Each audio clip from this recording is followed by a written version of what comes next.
ഹരി ഓം. 65-ാമത്തെ ഈരടിയാണ്, അതായത് 275-ാമത്തെ തിരുനാമത്തിൻ്റെ തുടക്കം. ഭാനുമണ്ഡലമധ്യസ്ഥ ഭൈരവീ ഭഗമാലിനി പത്മാസന ഭഗവതി പത്മനാഭ സഹോദരി. ഭാനുമണ്ഡലമധ്യസ്ഥ, ഭാനു സൂര്യൻ, സൂര്യമണ്ഡലത്തിൻ്റെ മധ്യസ്ഥ, മധ്യത്തായി സ്ഥിതി ചെയ്യുന്നവൾ, കേന്ദ്രസ്ഥാനത്തായി സ്ഥിതി ചെയ്യുന്നവൾ. അപ്പോൾ കേന്ദ്രസ്ഥാനം എന്ന് പറഞ്ഞാൽ പ്രപഞ്ചത്തിൻ്റെ മൊത്തം കേന്ദ്രസ്ഥാനത്ത് പരബ്രഹ്മമാണ്, ദേവിയാണ്. ദേവി തന്നെയാണല്ലോ പരബ്രഹ്മം. അപ്പോൾ പരബ്രഹ്മമാണ്.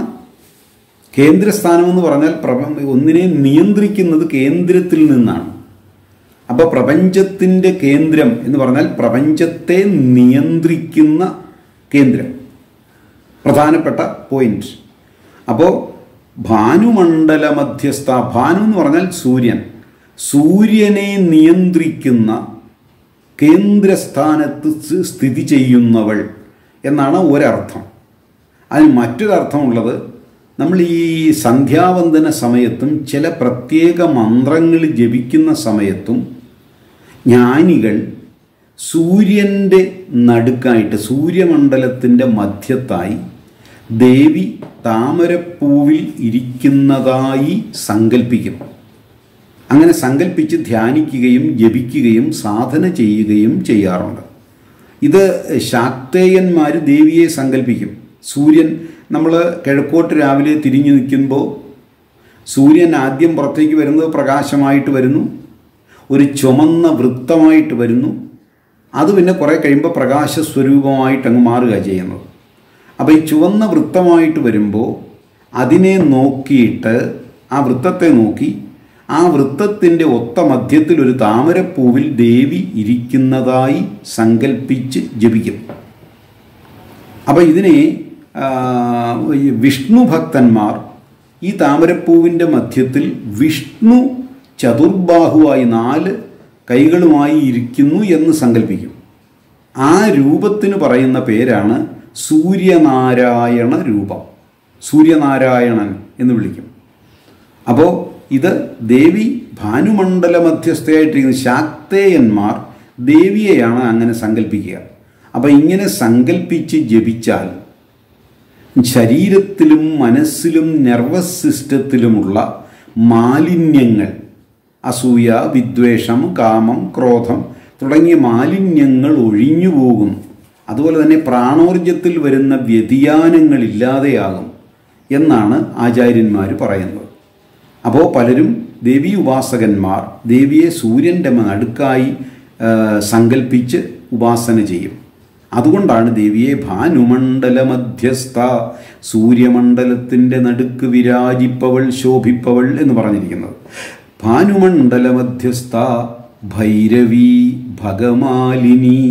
ഭൈരവി എന്ന് പറഞ്ഞാൽ ഭൈരവ സമ്പ്രദായത്തിൽപ്പെട്ട ഉപാസകന്മാർ പൂജിക്കുന്നവൾ. അപ്പോൾ നമ്മുടെ വാരാണസിയിൽ ജീവിച്ചിരുന്ന ഒരു വലിയ യോഗിയായിരുന്നു കാലഭൈരവൻ എന്ന് പറയുന്നയാൾ. ഭൈരവയോഗി എന്ന് പറയും. ഭൈരവ സമ്പ്രദായം എന്ന് പറഞ്ഞ് ഒരു സമ്പ്രദായം തന്നെ നിലവിലുണ്ട്. അത് പ്രധാനമായിട്ടും അവരുടെ കേന്ദ്രം വാരാണസിയാണ്. പക്ഷേ കൽക്കട്ടയിലും ഉണ്ട് അവർ. ഈ ദേവീ ഉപാസകന്മാരുടെ സാന്നിധ്യം എവിടെയൊക്കെ ഉണ്ടോ അവിടെ എല്ലാം ഈ ഭൈരവ സമ്പ്രദായത്തിൽപ്പെട്ട ഭക്തന്മാരും ഉണ്ടാകാറുണ്ട്. അപ്പോൾ വലിയ വ്യത്യാസമൊന്നുമില്ല, എന്നാലും ഇവരുടെ ഉപാസനയ്ക്ക് ചില ചെറിയ വ്യത്യാസങ്ങളുണ്ട്. അപ്പോൾ കാലഭൈരവനാണ് ഇവരുടെ ആചാര്യൻ. അപ്പോൾ ദേവിയെ ഇവരുടെ പ്രത്യേക രീതിയിലാണ് ആരാധിക്കുന്നത്. അതായി ഇവിടെ സൂചിപ്പിക്കുന്നത് ഭൈരവ ഭൈരവി. ഭൈരവി എന്ന് പറഞ്ഞാൽ ഭൈരവന്മാർ ആരാധിക്കുന്ന രൂപം. ഭഗമാലിനി, അടുത്ത നാമമാണ് ഭഗമാലിനി. ഭഗമെന്ന് പറഞ്ഞാൽ ഐശ്വര്യം. അപ്പോൾ 8 ഐശ്വര്യങ്ങളുണ്ട്, അതിനെയാണ് ഭഗം എന്ന് വിളിക്കുക. അപ്പോൾ ഭഗങ്ങളെ കൊണ്ടുള്ള മാല അണിഞ്ഞവൾ ഭഗമാലിനി, ഐശ്വര്യങ്ങളെ കൊണ്ടുള്ള മാല അണിഞ്ഞവൾ ഭഗമാലിനി. അതായത് ഭഗവത്ഗീതയിൽ വളരെ പ്രസിദ്ധമായി സ്ത്രീകൾക്ക് ഉണ്ടാകേണ്ട ഗുണങ്ങളെക്കുറിച്ച് പറയുന്നുണ്ട്. കീർത്തിർ ശ്രീർ വാച്യനാരീണാം സ്മൃതിർമേധ ധൃതിക്ഷമ. ഇത് സ്ത്രീകളുടെ ഗുണങ്ങളെക്കുറിച്ച് ഭഗവത്ഗീതയിൽ പറയുന്നതാണ്.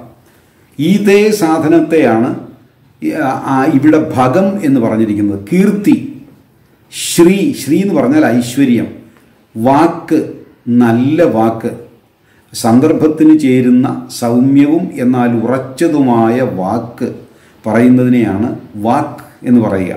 കീർത്തിർ ശ്രീർ വാച്ച നാരീണാം, സ്ത്രീകൾക്ക് സ്മൃതിർമേധ ധൃതിക്ഷമ. സ്മൃതി കൃത്യമായ ഓർമ്മ, മേധ ബുദ്ധിശക്തി, ധൃതി എന്തിനേയും ധാരണം ചെയ്യാനുള്ള ധാരണാശേഷി, ഒരു കാര്യം പറഞ്ഞാൽ പെട്ടെന്ന് മനസ്സിലാക്കാനുള്ള ശേഷി, ധാരണ, മേധാധൃതി, ക്ഷമ. ക്ഷമ എന്ന് പറഞ്ഞാൽ സഹനശക്തി, എന്തും സഹിക്കാനുള്ള കെൽപ്പ്. അപ്പോൾ കീർത്തിർ ശ്രീർ വാച്യനാരീണാം സ്മൃതിർമേധ ധൃതി ക്ഷമ. അപ്പോൾ ഇതിനെ ഇങ്ങനെയുള്ള ഇത്രയും എണ്ണത്തിനെയാണ് ഭഗങ്ങളെന്ന് വിളിക്കുക. ഭഗമാലിനി, ഇത്രയും ഗുണങ്ങൾ കൊണ്ട് മാലയുണ്ടാക്കി ധരിപ്പവൾ.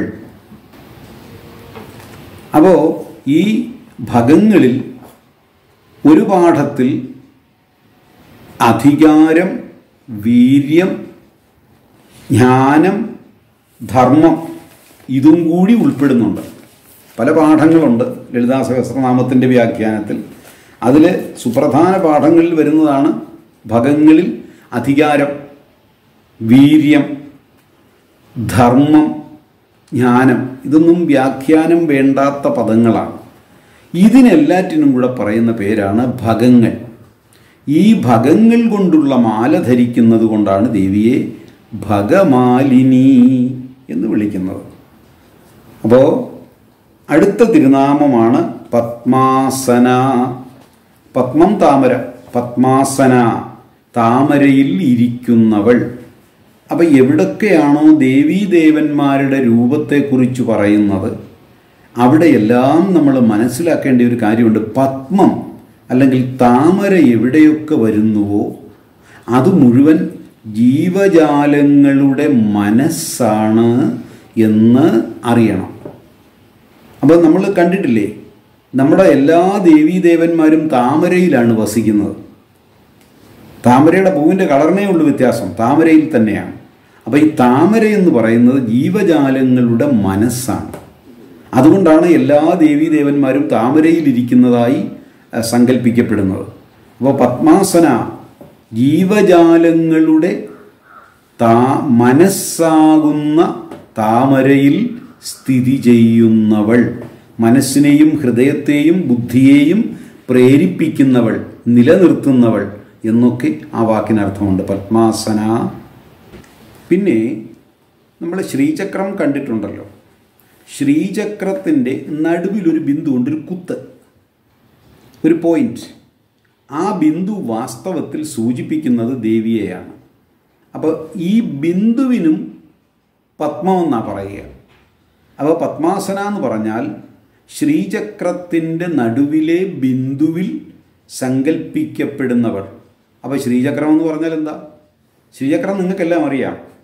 നമ്മൾ തകിടിൽ വരയ്ക്കുന്ന ഒരു ചിത്രമാണ്. അതിലും കവിഞ്ഞ് മനസ്സിലാക്കേണ്ട ഒരു സംഗതി, അത് ഈ പ്രപഞ്ചത്തിൻ്റെ ജ്യാമിതീയ രൂപമാണ്. ഈ പ്രപഞ്ചത്തിൻ്റെ ജിയോമെട്രിക്കൽ ഫോം. നമ്മുടെ ഈ പ്രപഞ്ചത്തെ ഇപ്പം നമ്മൾ മനുഷ്യനെ ഒരു ജിയോമെട്രിക്കൽ ഫോമാക്കി മാറ്റി എങ്ങനെ ഇരിക്കുമെന്ന് അറിയാമോ?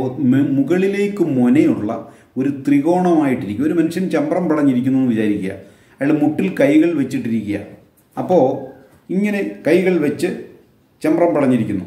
അപ്പോൾ അത് നമ്മളൊരു ജിയോമെട്രിക്കൽ ഫോമിലേക്ക് കൊണ്ടുവന്നാൽ തലയുടെ ഭാഗം പോയിൻ്റ്, രണ്ട് സൈഡിലും രണ്ട് വരകൾ, താഴെ ഒരു വര, ഒരു ത്രികോണം പോലെയല്ലേ ഇരിക്കുക.